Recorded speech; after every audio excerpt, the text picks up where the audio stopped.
Boa noite, amigos, amigas. É uma alegria estarmos aqui reunidos para estudar mais um pouquinho. Gratidão a esse Pai de amor e bondade pela oportunidade que nos dá de estarmos aqui reunidos. Escutando o Delano falando sobre a reencarnação, sobre o privilégio que temos de estar reencarnados, a gente também não pode esquecer esse outro lado, o privilégio de estarmos aqui.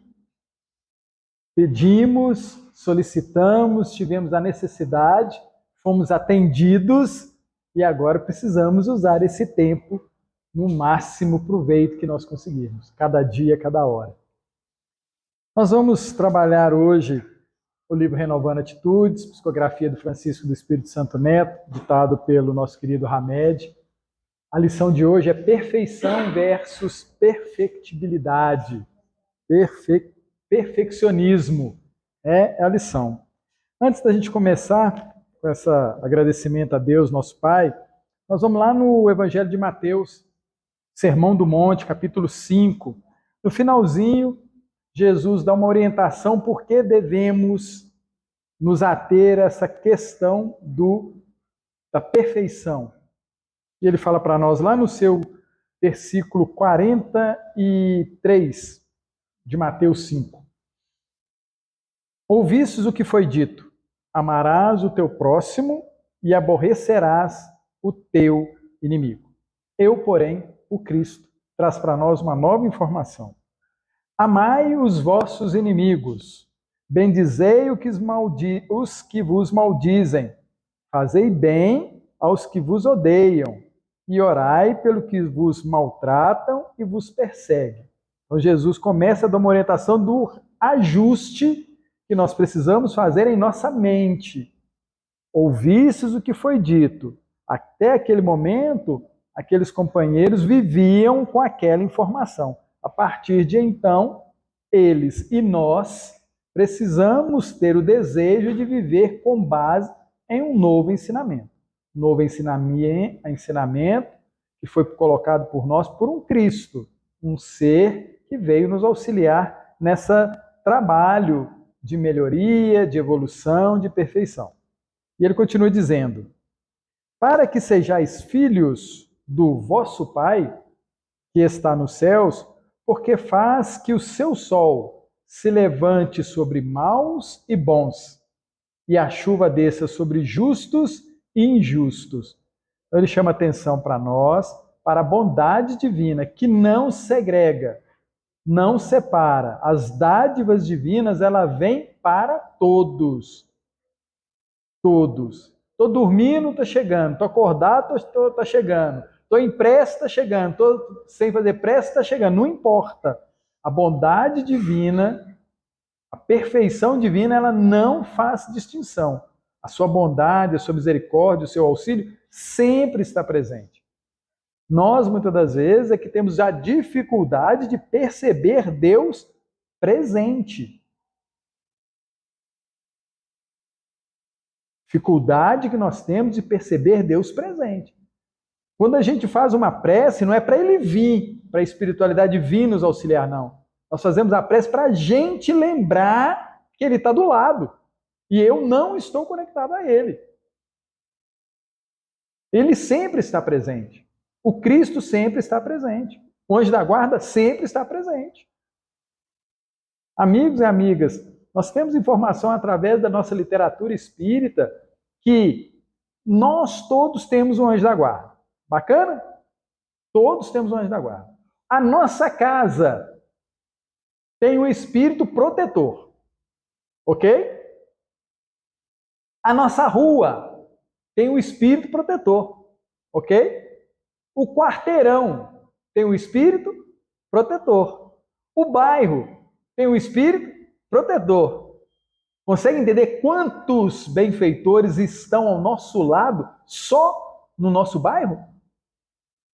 Cada quarteirão que a gente passa tem alguém nos auxiliando. Mas nós temos um caminhar distraído de uma rua para outra, de um quarteirão para outro. Nós nos afastamos em vez de perceber esse auxílio. Então, a busca que devemos ter é de estarmos cada vez mais próximos ao divino. Nós próximos, porque ele já está presente. Nós estamos mergulhados na obra divina.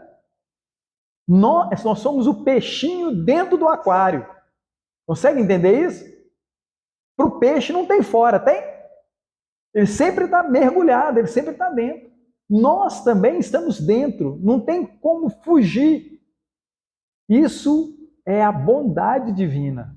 Porque ele, sabendo que nós, sem ele, perderíamos o ar, como peixinho, né? Assim? Nos debateríamos e entraríamos em falência, ele fala assim, olha, fique dentro. Estamos dentro. Não tem fora. Bacana da gente entender isso. Então, se eu tenho alguma dificuldade, é porque eu não estou sentindo, vendo, buscando, me conectando.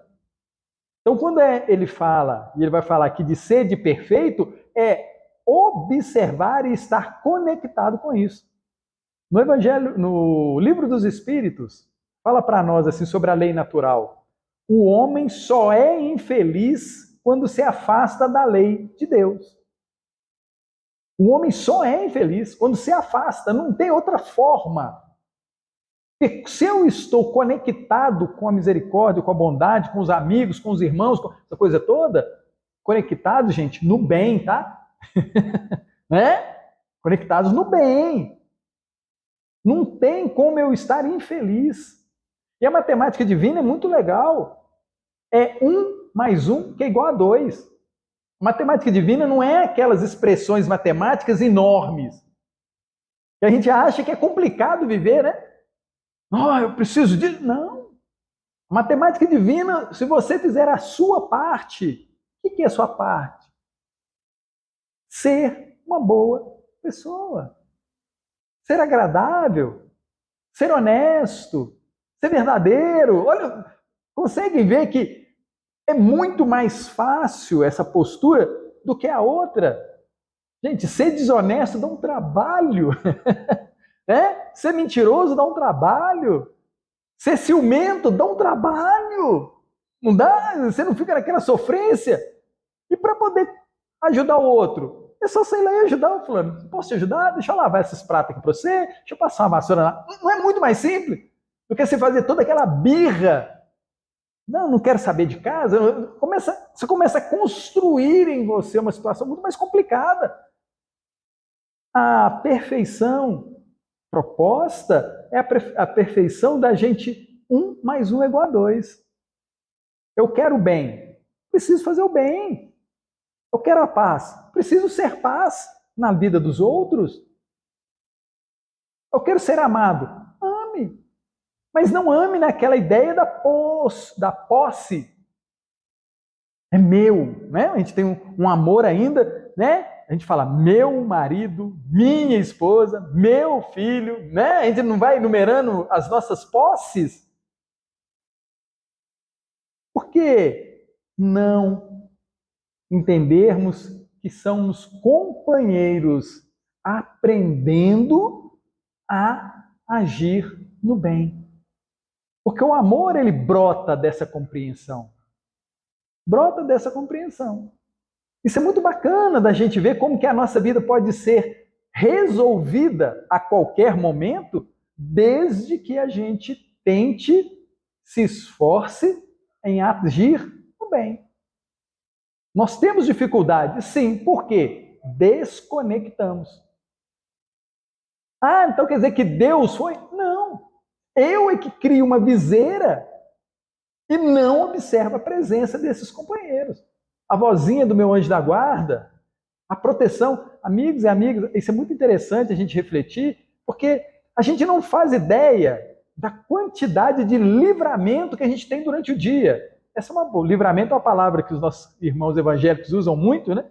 Mas a gente não tem a ideia de quantas vezes o nosso anjo da guarda se esforça para que a gente não se aborreça. Isso é muito legal, tem uma lição que fala isso. O anjo da guarda vem e começa a arrumar tudo para você. Por quê? Ele sabe que se você se aborrecer com uma coisinha, você estraga o dia todo. Então ele vem tentando tirar isso. Não, fulano, Beltrano, sabe aquela coisa toda? O sinal abre na hora certa, sabe? Ele vai preparando tudo, os livramentos, para que a gente não se aborreça com isso, com aquilo outro. Porque ele sabe que o nosso tendão de Aquiles é ali. E aí ele fica tentando nos manter bem durante o dia. A gente não faz ideia da providência divina a nosso favor diariamente. Não fazemos ideia. E precisamos abrir os nossos olhos. Por isso, da quantidade de literatura que a gente tem. Porque os livros, gente, são dicas. Dicas de como ser feliz. Como ter uma reencarnação mais agradável. Como terminar essa carreira como um completista. E eles, fazem isso para nós. Sabe? Desde o dia do nascimento até o dia da encarnação, eles estão pelejando. Sabe? O que o Telmo precisa para poder vencer? O que ele precisa? Eles começam a trabalhar a nosso favor. Porque se nós falamos que existe um planejamento reencarnatório, nós falamos que existe um planejamento reencarnatório para nós. Esses que estão na nossa volta, eles sabem disso. Porque nós temos família aqui e temos família lá. A família que está lá está o tempo todo mandando vibrações, orações, auxílio. Para quê? Para que a gente consiga operar aqui e desencarnar bem. Nós viemos com algumas propostas. Eu acho isso muito interessante da gente lembrar. Quais são as propostas pessoais de cada um de nós? Quais são as nossas propostas? Porque a nossa proposta ela vem de encontro ao nosso planeta, um planeta de prova e expiações, não é? Planeta de prova e expiações. Então, meu projeto está dentro disso. Eu vim dentro de uma nação brasileira. O que essa nação tem de característica? É as coisas que eu preciso aprender. Eu preciso aprender a isso. Vocês sabem que cada nação tem o seu projeto. Se o meu bairro tem lá um anjo da guarda que ajuda no meu bairro, será que não temos um projeto para cada nação? Cada nação a gente olha, não tem as suas características. Suas características precisam ser trabalhadas. Então, se a gente veio dentro desse conjunto, é porque nós temos muito a aprender durante essa nossa caminhada. Eu acho muito bacana a gente ter essa visão. E além de ver, a gente precisa sentir. Além de sentir, a gente precisa vivenciar. Porque o conhecimento sem a prática, ele só transforma a questão intelectual, não transforma a nossa questão moral. E a gente precisa fazer esse movimento. A minha intelectualidade, e nós somos muito intelectualizados, mas e a nossa moral? Tem números que nos assustam. Nós somos 211 milhões de brasileiros. 2% dessa população está em condição de rua. 2%. Aí a gente fala, nossa, que absurdo, não é assim? Muita gente, não é? Não, gente. Muita gente 98% não resolveu o problema de 2%. O problema é 98%, não é o problema, não é os 2%. Não é? Se a mídia, se pega esse número, ela vai trabalhar os 2%, não é? Vai remoer, mas não, mas peraí. Vira o farol para os 98%. Por que 98% não é? Gente, é só 2%, viu? Então, não precisa ser 98%. Pode ser 50%, 40%, 30%, 20%, 10%. Já não consegue resolver o problema de 2%? Então, 200 e tantos milhões não consegue resolver esse probleminha. Então nós precisamos ter essa consciência da nossa nação, da nossa possibilidade, dos recursos que nós temos para sermos felizes e fazermos o outro feliz. Mas se a gente ofertar, essa pessoa vai voltar para a rua. Não pare de tentar, não. Porque Jesus não desistiu da gente. Ele não tenta há bilhões de anos. Paulo fala isso. O amor do Cristo nos constrange. Por que o amor do Cristo nos constrange? Porque ele não desiste de nenhum de nós. Todo dia ele está conosco, todo dia ele está postando, todo dia ele manda recurso, todo dia ele fala assim, o que eu posso fazer para ajudar esse povo? E olha que a responsabilidade dele é com bilhões, né? Ele não cuida só do Brasil, ele cuida do planeta. Bilhões. E ele, como diz ele mesmo no seu evangelho, ele fala, nenhuma das ovelhas que o Pai me confiou se perderá. Tadinho dele, né? Tá ferrado com o Telmo, né? Esse Telmo vai dar um trabalho para ele, né? Mas ele não desiste. Essa é uma característica daquele que ama verdadeiramente. Ele não ama só os judeus. Não, ele ama todo mundo. Por quê? Ele vê todos nós como irmãos.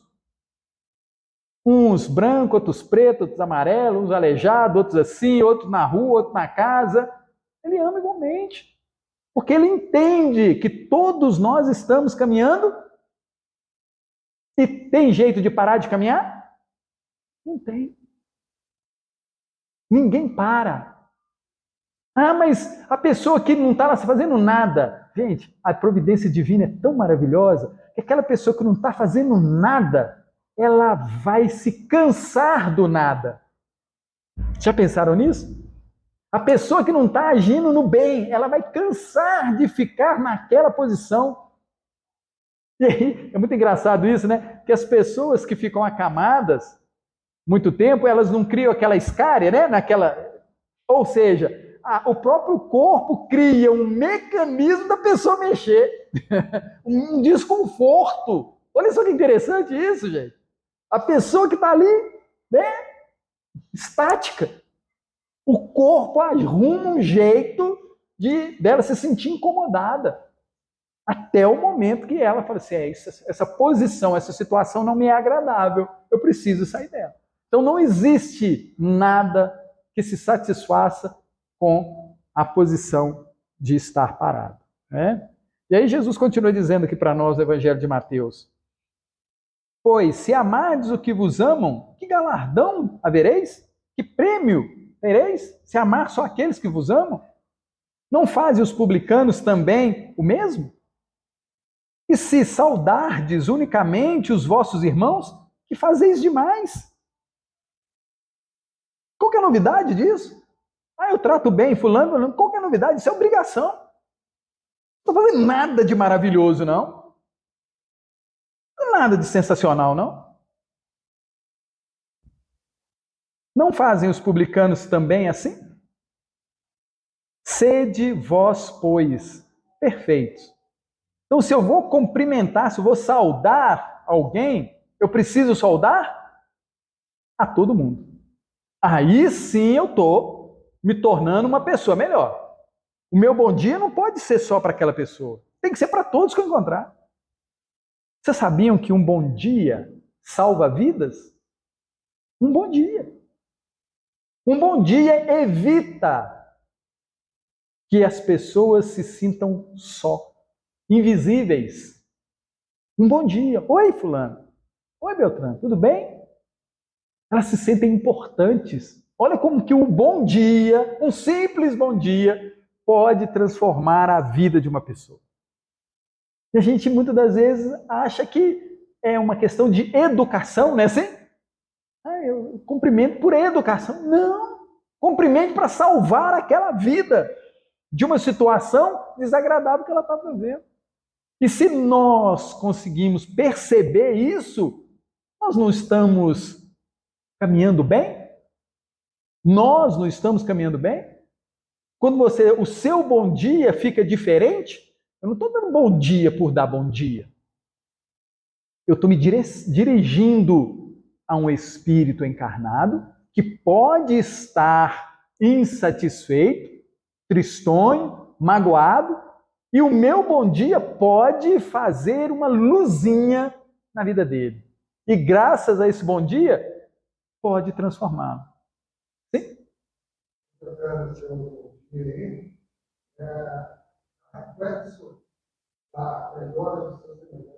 Não é? Não, é. Então, olha como é que nós temos poder. Consegue entender isso? Olha como é que nós temos poderes. Poderes de transformar a vida do outro.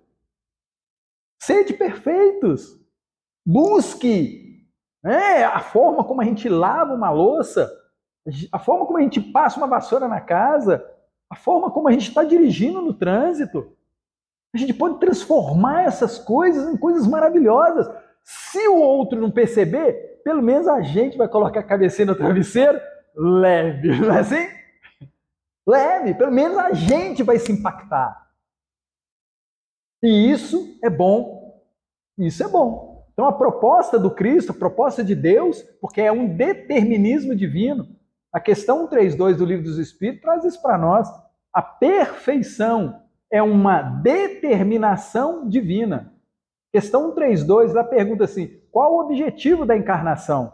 E os Espíritos superiores respondem para nós, a lei de Deus, não é Deus, a lei de Deus nos impõe a encarnação com o objetivo de chegarmos à perfeição, à santificação, à purificação, à felicidade plena. Tudo conspira para que o princípio inteligente, o espírito, chegue à condição crística. Cabe a nós estipularmos o prazo. Muito trabalho, muito bom dia, muito boa tarde, é assim? Quanto mais eu fizer isso, mais rápido eu alcançarei essa condição de felicidade plena. Depende da minha pessoa, do meu empenho na realização das boas obras. Ou seja, da aproximação das leis divinas e, consequentemente, me aproximo da divindade. Eu acho que tem uma coisa que me consola muito, é que nós não vamos precisar abastecer num posto para nos tornarmos perfeitos. Nós não vamos ter que comprar. Já está em nós. Vocês já pensaram nisso? Toda a potência para nos tornarmos um Cristo já está em nós. Falta a nossa abertura intelectual, o nosso olhar para as coisas. Nosso olhar. Eu preciso. Gente, é como se fosse uma cebola. Está lá dentro. Nós precisamos tirar as cascas. Mas tem hora que arde os olhos, né? Tirar as casquinhas da cebola, né? Mas nós precisamos passar por esses atritos, esses incômodos. Para limpar alguma coisa, você não precisa passar um pano. Dependendo do que seja, uma flanela já dá um brilho, não é? Dependendo do que seja, não tem que ser uma palha de aço? Dependendo do que seja, para dar brilho, você não precisa de uma esmerilhadeira, não é assim? Para tirar aquela crosta que nós mesmos adquirimos. Precisamos, cada dia, fazer esse trabalho. E aí, se você faz com carinho, uma flanela já faz o resultado, não é assim? Se você faz com dureza, você vai precisar de uma palhinha de aço. Mas que você vai ficar limpo? Vai.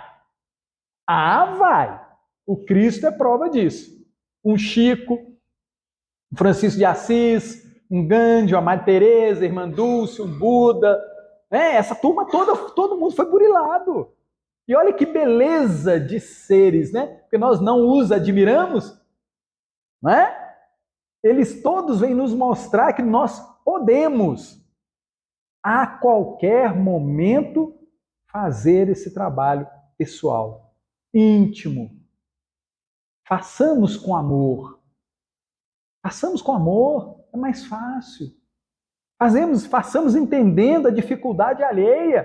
Porque tem muitas vezes, amigos, que nós buscando essa perfeição, a gente obriga o outro a andar de uma forma que ele não dá conta. Lembram quando a gente era pequenininho, que a gente andava com o papai e com a mamãe? Eles não tinham que diminuir o passo para a gente andar com eles? Diminuir o passo. Mas chega um tempo que a gente consegue andar junto. E mais na frente, aquele papai perde novamente a mobilidade e é você que tem que diminuir o seu passo.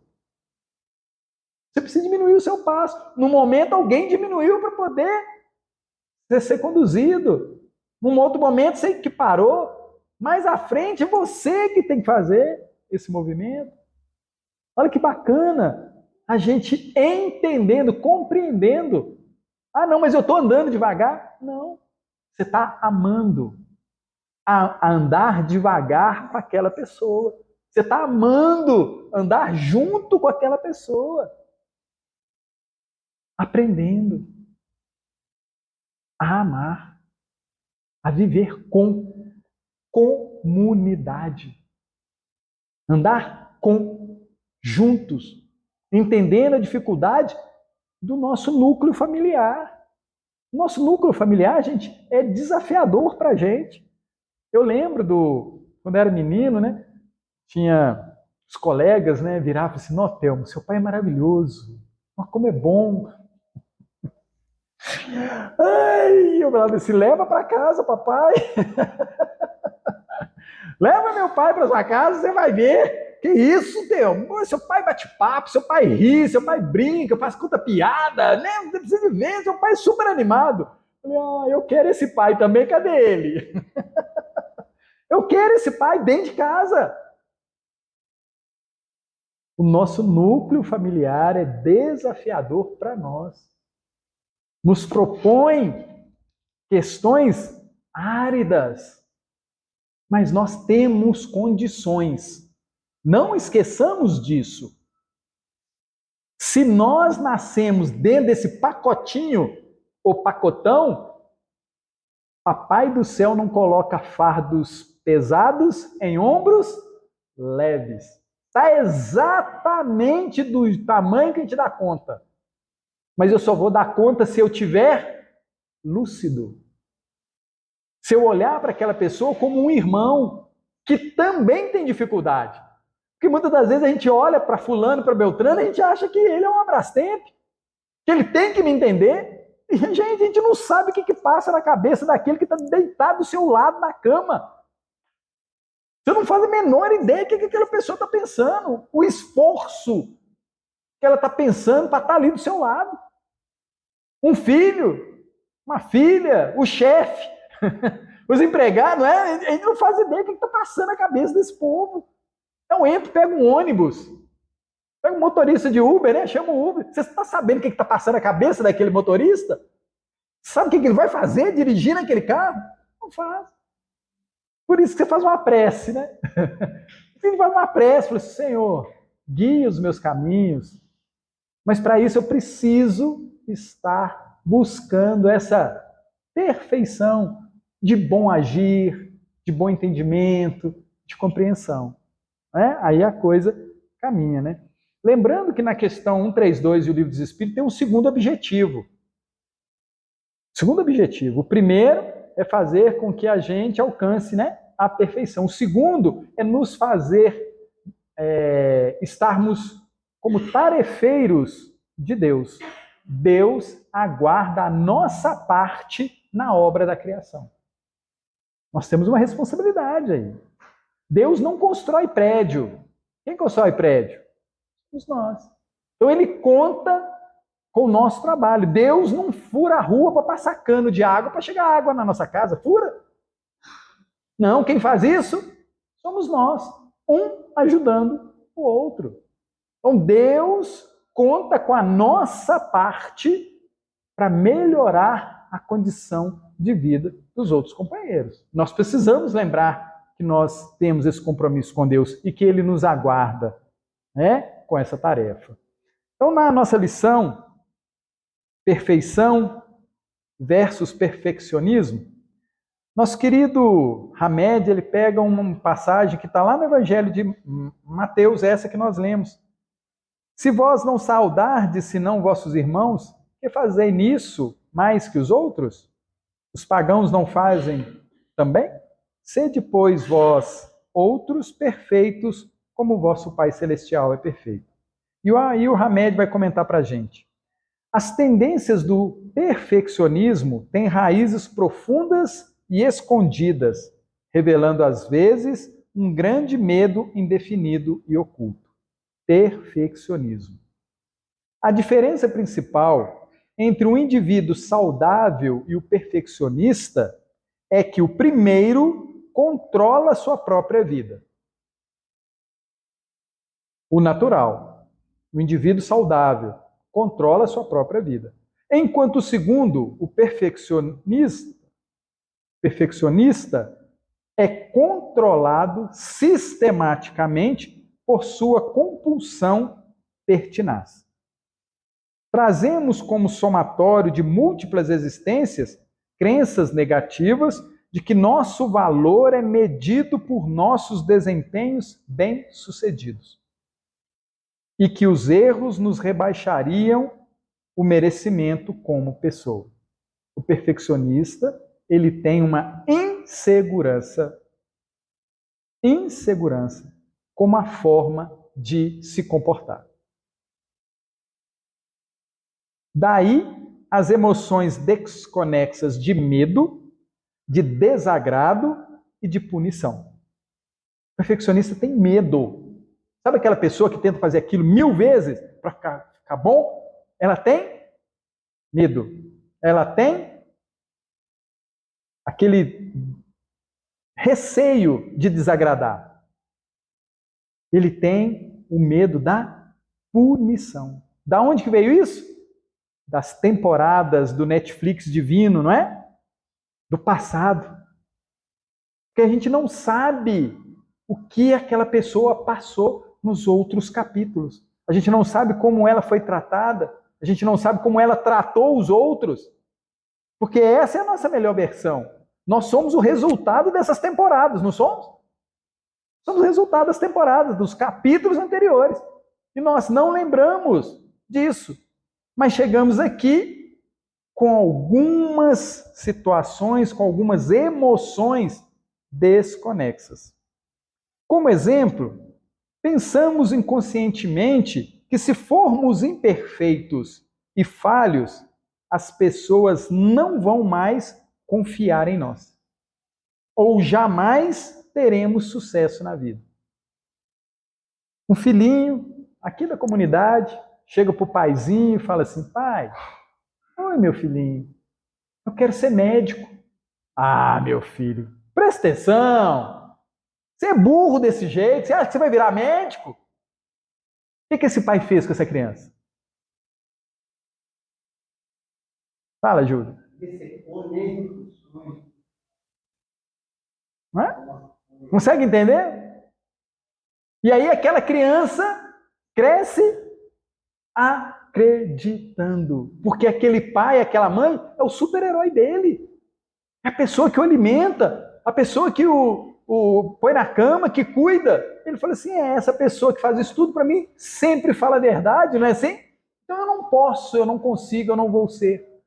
E aí ele começa tudo que ele faz, ele tem esse receio da análise do outro. É? O transtorno dos perfeccionistas é não se aceitarem como espíritos falíveis, não aceitando também os outros nessa mesma condição, tentando assim agradar a todos e lhes corresponder às expectativas. Aqui a gente precisa trabalhar essa questão dos espíritos falíveis. Veja bem que interessante. Deus cria todos perfeitos, ok? Deus não cria ninguém imperfeito. Deus cria todos perfeitos. Essa perfeição é dada a nós e nós começamos a trilhar o nosso caminho.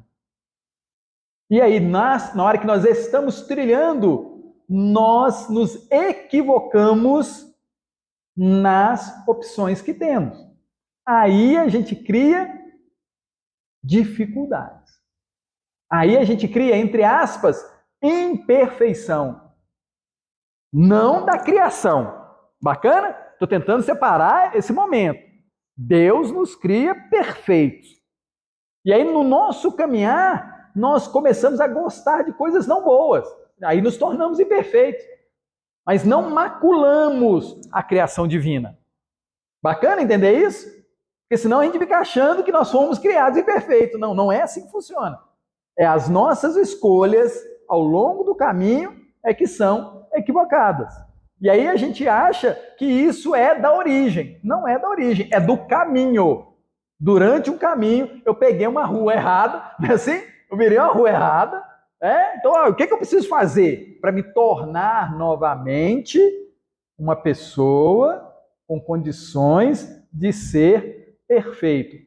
Voltar para o caminho, ajustar o meu rumo. Isso já tem até no Waze, né, gente? Não é o Waze, não é assim? Na hora que você erra, ele não ajusta a rota para aquele alvo que você quer. Nós precisamos também ter esse conceito. Poxa, isso não está gostoso na minha vida. Isso está fazendo mal para o meu organismo, não é assim? O que eu preciso fazer? Ajustar. Falou, não vou comer mais isso, não vou fazer mais aquilo. Assim, com muita simplicidade, né? A gente faz esses ajustes. Bacana a gente entender isso, né? Então, esses perfeccionistas não aceitam também os outros nessa mesma condição. A outra pessoa também errou o caminho. Outra pessoa também errou o caminho. Aí esse pai que falou daquela forma para o filho, ele errou o caminho, gente. Ele não tinha maldade. Quando ele falou aquilo para o filho, ele também não tinha maldade de cortar aquilo do filho. Não, ele só viu a realidade dele, que era muito mais difícil, que vai ser trabalhoso. Não foi isso? Foi isso que ele viu. Então ele falou, meu filho, não cria esse sonho, não. Mal sabendo ele, né, que se aquele filho tiver aquela capacidade, independente do lugar onde ele mora, ele vai alcançar. Independente da localização, né? E aí ele continua dizendo, Hamed, às vezes os perfeccionistas podem até pensar, mas não admitem, abre aspas, se eu fracassar, vão me criticar, fecha aspas. Olha que terrível isso, né? Você não tem mais a tranquilidade de agir em nada. O tempo todo esse temor. Se eu fracassar, vão me criticar. Aí você cria aquele medo. Em outras ocasiões, insistem em dizer que, abre aspas, não pensam assim, fecha aspas, demonstrando, porém, o contrário, pois ficam profundamente descontrolados quando cometem algum erro. O erro é normal. Deus sabe que todos nós vamos errar. Vocês sabiam disso? Deus sabe. Porque isso é a forma de aprender. Como é que você aprende a andar? Não é caindo, não é ralando o joelho, não é assim? Como é que você aprende a fazer a conta? Você não erra? Como é que você identifica as cores? Você não erra. Todo Deus, nós somos da guarda, ele sabe que nós vamos errar. O problema é quando a gente abraça o erro. Como é que é abraçar o erro? É todo dia fazer a mesma ação, sabendo que vai dar errado. O legal é a gente, todo dia, cometer um erro novo. Lembra do Thomas Edison com a invenção da lâmpada? Ele não cometeu 600 erros iguais. Ele cometeu 600 erros diferentes, até achar a solução. Então, todo dia é um erro novo. Então, nós vamos errar, mas não vamos ficar abraçados àquele mesmo, não. Vamos tentar uma forma diferente? Ah, fulano não me dá bom dia. E aí você dá 1, dá 2, dá 3, uma semana. Não, mas que mala, hein? Aí você continua. Não, peraí. Eu não estou dando bom dia por ele. Eu estou dando bom dia por mim. A ação dele não pode modificar a minha ação. A minha ação está baseada, fundamentada nesse propósito que eu quero de ser uma boa pessoa, agradável. Eu tenho que ter, continuar dessa forma, né? Aí o Hamed continua dizendo assim: certas fixações, pelo desempenho perfeito, são necessidades de aprovação e carinho que nasceram durante a infância. É o caso do papai que a gente contou aqui. Se você não fizer tudo certinho, gente, quantas vezes a gente já escutou isso quando era criança? Se nós não fizermos tudo certinho, a mamãe e o papai não vão gostar mais de você. Nós não escutamos isso quantas vezes? Quantas vezes nós escutamos isso? Em uns corações, gente, é uma bomba atômica. E o outro, olha para para com isso. Não é assim? Se você traz do passado essa dificuldade, na hora que você escuta isso, você concorda. É verdade, eu preciso, né? Você até treme. Tem criança que faz xixi nas calças, não tem? De medo porque errou, porque o filhinho trouxe essa dificuldade de capítulos anteriores. Né? São vozes do passado que ecoam até hoje nas mentes perfeccionistas. Esses distúrbios de comportamento levam, em muitas situações, os indivíduos a uma lentidão superlativa para fazer as coisas. Querem fazer tudo com tantos detalhes e precisão que nunca acabam o que estão fazendo. Vão repetindo, repetindo. Outros são conhecidos pelo nome de proteladores, ou seja, adiam sistematicamente a ação por temer um desempenho imperfeito. Vai enrolando. Nossa Senhora, será que eu vou entregar isso? Ele vai gostar? Será que está do contento? Aí ele vai enrolando, vai protelando aquilo. E ele continua o remédio. Por exemplo, se começam a apontar um lápis, levam o objeto à destruição em alguns minutos pela busca milimétrica da perfeição. Outros sintomas ou sinais mais comuns, 2 pontos. Certas pessoas são obcecadas em dispor as coisas simetricamente, de modo que não fiquem 1 centímetro fora do lugar. Quanto mais verificam, mais querem chegar e mais têm dúvidas. Isso que é legal, né? Tu tá arrumando, mas aí você olha, não ficou bom. Não, será que ficou bom? Não, peraí, eu vou fazer. Será que ficou bom? Aí você olha, arruma. Será que ficou bom? Não. Essa cor, essa posição. Você sempre está em dúvida. Você nunca faz e termina aquilo, fica satisfeito com aquilo. Isso é interessante, né? Porque a gente precisa ficar satisfeito se a gente está fazendo de coração. A gente precisa ficar satisfeito com aquilo. Eu fiz de bom grado? Está feito, ponto final.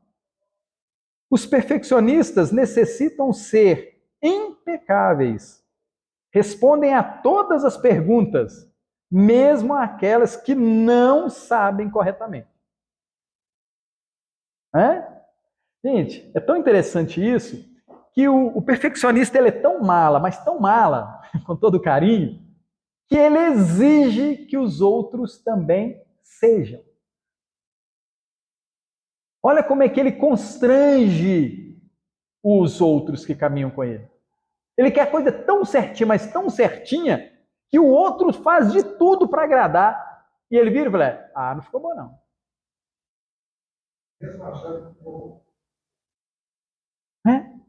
Todo esforço, quantos filhos, quantos pais tentam agradar ao outro e nunca está bom para o outro.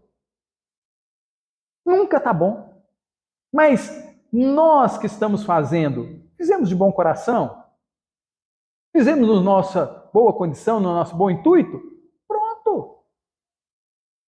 A análise daquilo pelaquela pessoa é dela. Aí tem um que fala, então pega e faz, né? Então pega e faz. Não está bom para você, não? Então pega e faz.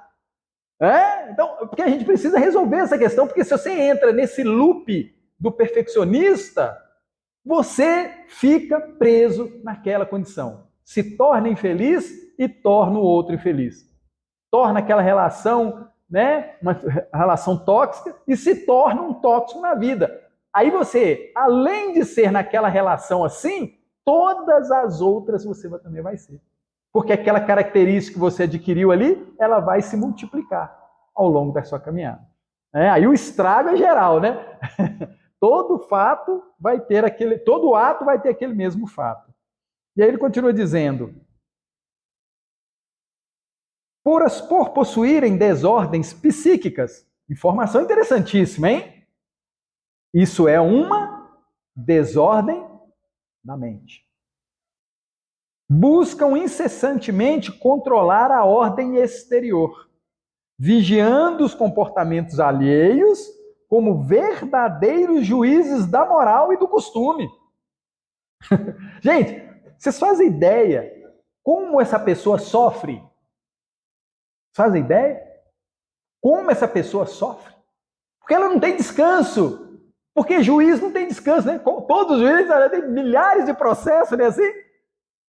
Então ela se coloca como juiz de tudo. Tudo está errado, tudo tem que ser arrumado, tudo tem que ser consertado, tudo está equivocado. Não é? Então ela tem um distúrbio psíquico. Por não admitirmos o erro e por não percebermos que o único fracasso legítimo é aquele com o qual nada aprendemos. Fracasso legítimo é aquele que não aprendemos com ele.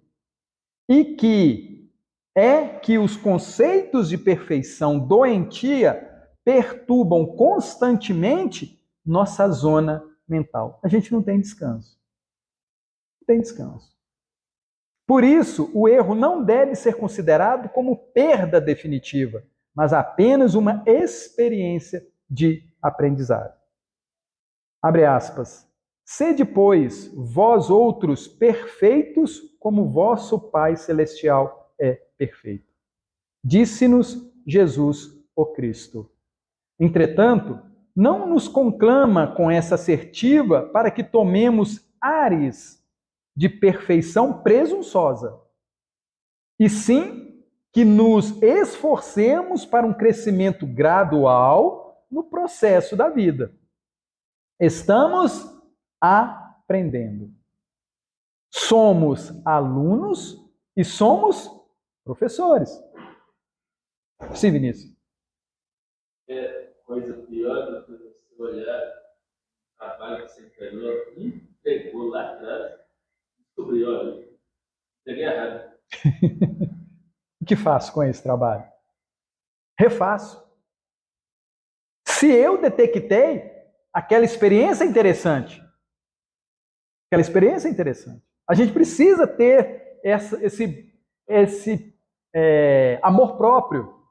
Gente, a gente lê um livro 10 anos atrás, 5 anos atrás, semana passada, hoje, nós não vamos achar diferença na leitura? O nosso entendimento não vai ver coisas ali que a gente não tinha visto? O que a gente tem que fazer? Detectei um equívoco meu. Fulano, me desculpa, isso está errado, eu vou refazer esse trabalho. Com naturalidade. Não é o fim do mundo, não. Não é o fim do mundo.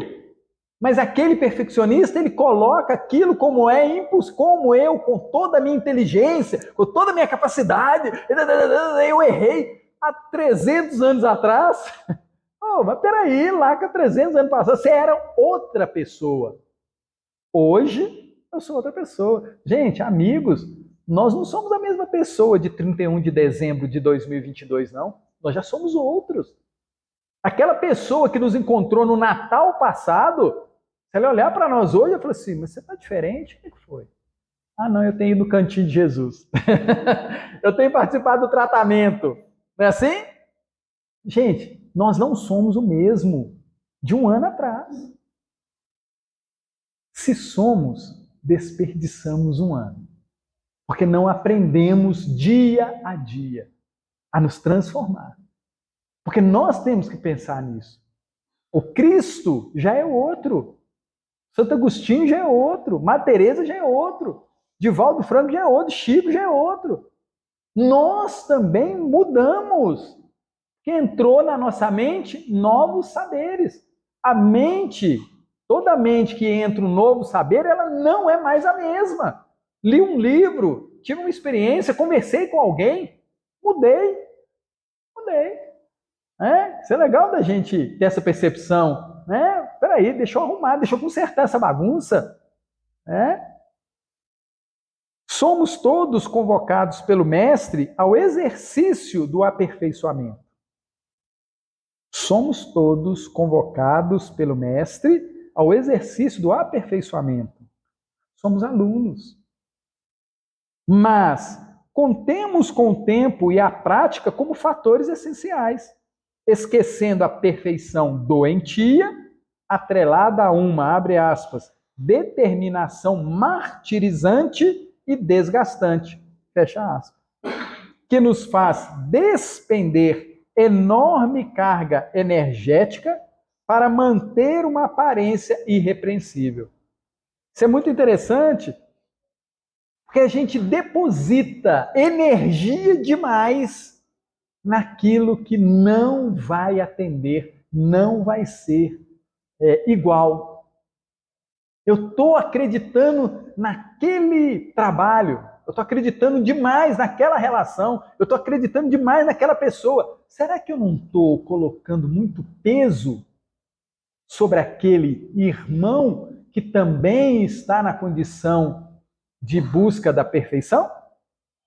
Porque muitas das vezes nós somos covardes com o outro, exigimos além do que ele pode dar. Exigimos além. Então nós temos que, primeiro, o olhar doce, misericordioso para aquele companheiro, para aquela companheira.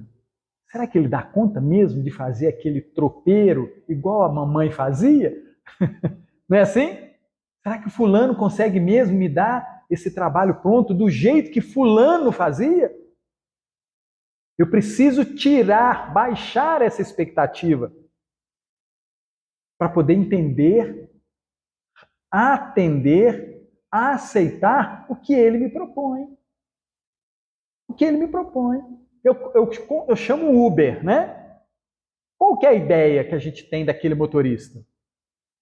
A gente não tem uma expectativa? Será que essa expectativa vai se cumprir? Como é que eu vou saber?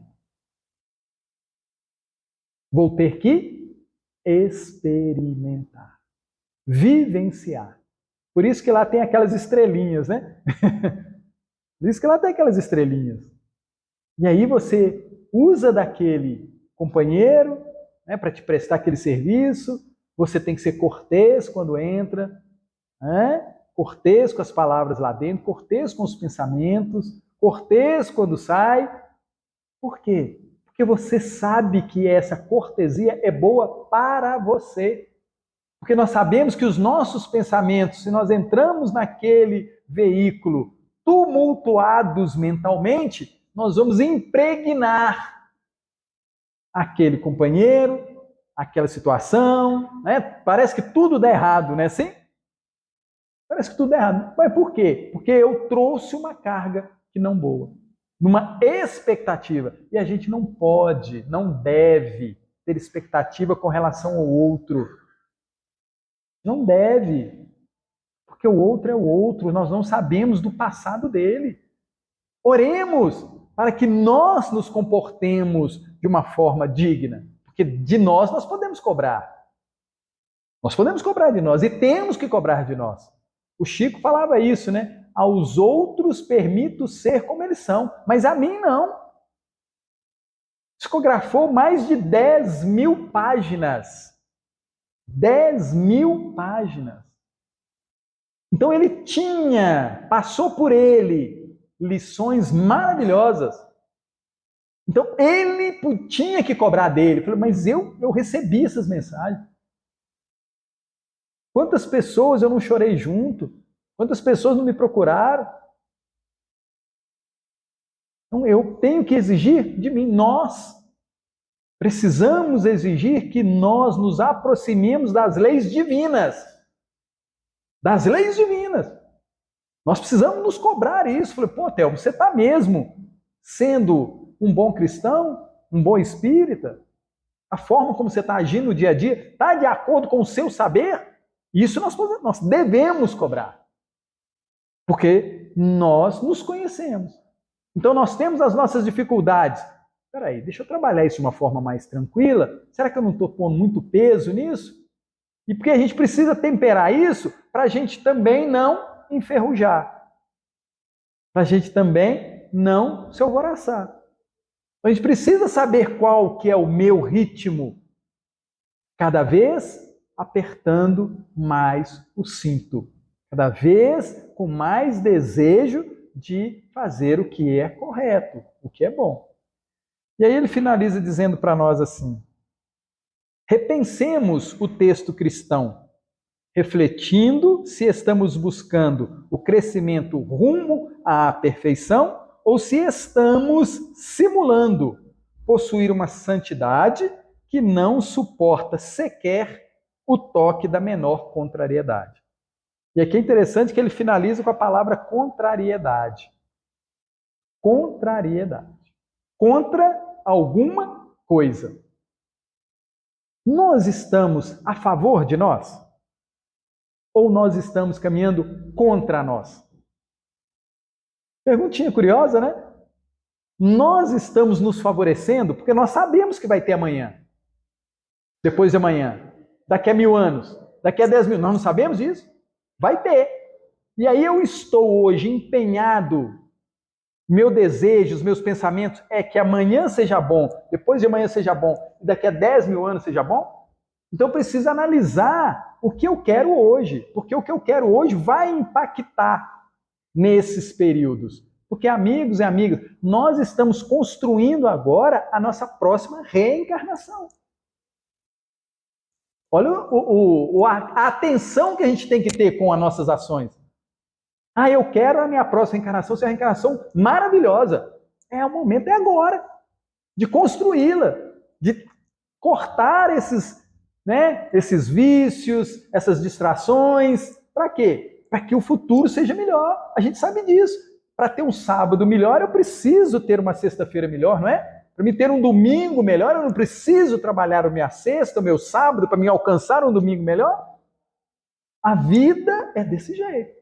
Nós temos em mãos as possibilidades de realizarmos isso de uma forma muito maravilhosa. Bacana? Jesus abençoe a todos nós. Obrigado pelo carinho, as vibrações de vocês. Que a gente possa, recebendo esse tratamento maravilhoso, nos tornarmos perfeitos, atendendo às leis divinas que o Pai nos fornece. Gratidão a todos, fiquem com Deus, uma boa noite.